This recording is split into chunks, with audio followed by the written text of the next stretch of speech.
This is a sports catastrophe production. Hey there, Heather, ho there. It's Jeff Kennedy. Welcome you to another sports catastrophe on this date. And on this day, November 19th, in the year 1990, something shocking happened. The United States were going to the World Cup of Soccer. And you'd be thinking, hang on a minute, why are you saying it like that? Well, the U.S.'s history of the World Cup, being in the World Cup, is kind of muddled in effect. I did a story about that on my Cutters World Cup Stories show. So I'll give you the justification of it. So the U.S. did qualify for the first ever World Cup in 1930 by invitation because they were a North American team and the tournament was in Uruguay in South America. So it's like, well, they're not that far away and they don't have to ship by boat every so often. So the Americans were invited and got to the semifinals, losing. In 1934, they went to Italy. They had played a one-game winner-take-all match against Mexico to qualify for the World Cup, which was a knockout stage in 1934, 16 teams. So anyway, 1934, the Americans beat Mexico, but then were drawn against the host Italians, and boy, did they learn the hard way. The Americans would not get into the 1938 World Cup, and then in 1950, they were in the World Cup held in Brazil and shocked the British legends, the English legends, 1-0 on a goal by Joe Gations. Lots of people thought it was 10-1, not 1-0, and only one American journalist covered that game. So the Americans then faltered to Spain, which meant that they weren't going to the semifinals. Little did anyone know that for 40 years, this would be the only time the Americans got to the World Cup. So anyway, the Americans tried their best. They actually fell to Haiti in 1970 in qualification. That almost got them through to the World Cup held in Mexico. But Mexico would always be the Americans' nemesis and all that. And in 1986, when Mexico got the automatic bid as host team and one other team was left, the Americans had a chance. They needed to tie Costa Rica, but lost in California. So that meant Costa Rica got to the next round of qualifying, but thankfully Canada got them. Everyone was confident and all that. So anyway,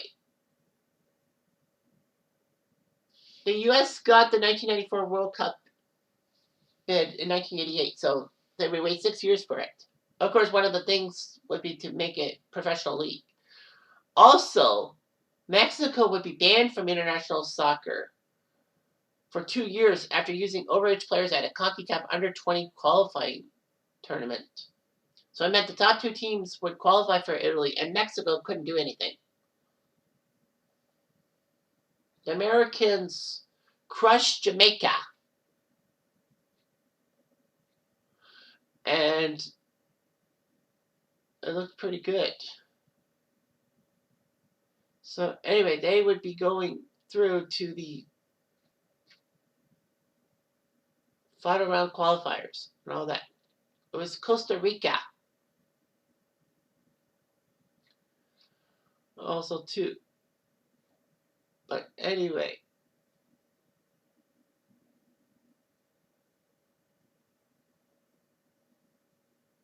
The U.S. beat Costa Rica in a giant moment, which meant that they would be facing each other.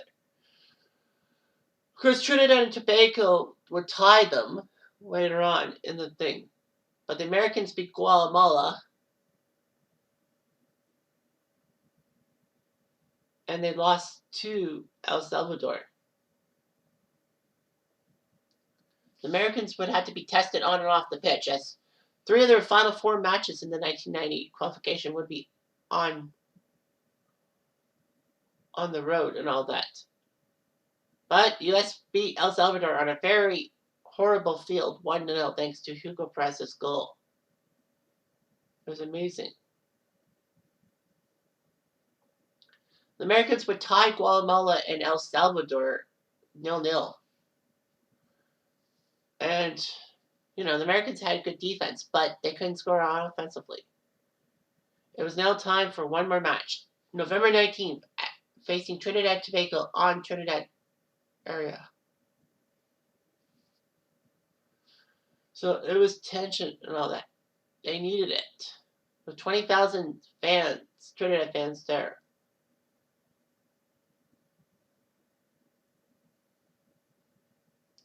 So anyway, Trinidad knew that they just needed a tie to put the Americans out themselves and get themselves to the World Cup alongside Costa Rica. So anyway, it was huge and all that.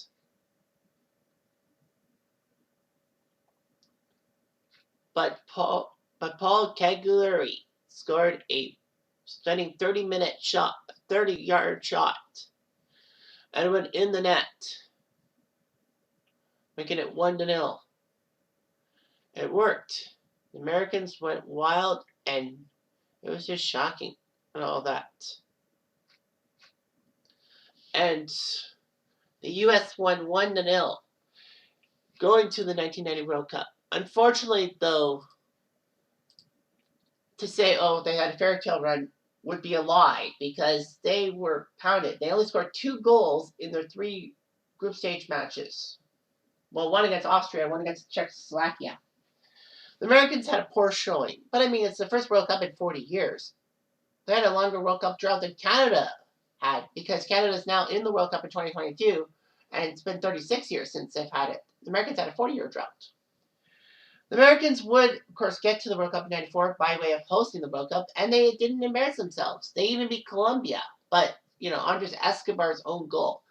But to say that was the winning goal is actually false, because the Americans scored a second goal later on to make it 2-0, and then Colombia pulled one back, but that game was 2-1. The Americans did lose to Brazil in the round of 16 from the 4th of July, but in the end, they got Leonardo to be suspended for 8 months because of a terrible elbow to Tab Ramos' head.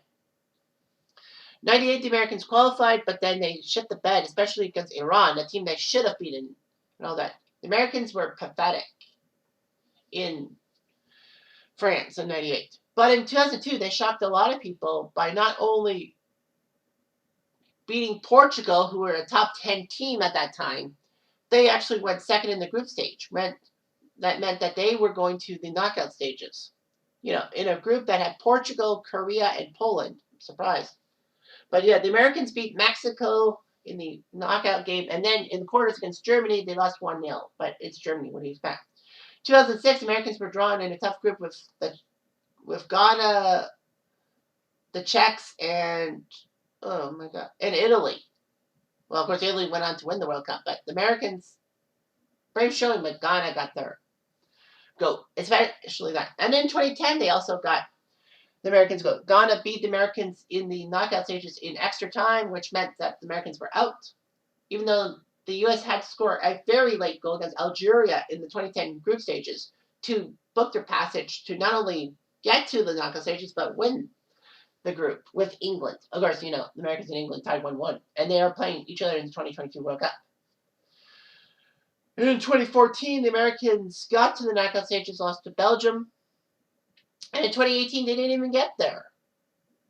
They lost a chance. All they needed to do was a tie against, shocker, Trinidad and Tobago, and they would have gotten in automatically. Or they could have lost and have Panama or, was it Honduras? I can't remember. Panama or Honduras lose, and then worst comes to worst, Americans would have to play, I believe, Australia or New Zealand. I think it was New Zealand for a spot in the World Cup, which they definitely would have had. But yeah, choke job there. But they're back in the World Cup. They get the Brits, the Iranians, and the Brits as in the English, and the Welsh. So yeah, it's going to be interesting. It's going to be very interesting for the Americans to see how they do. But they'll get out of the knockout. They'll get to the knockout stages. I'm pretty sure of it. But that's just how it goes. Anyway, I'm Jeff Diamond.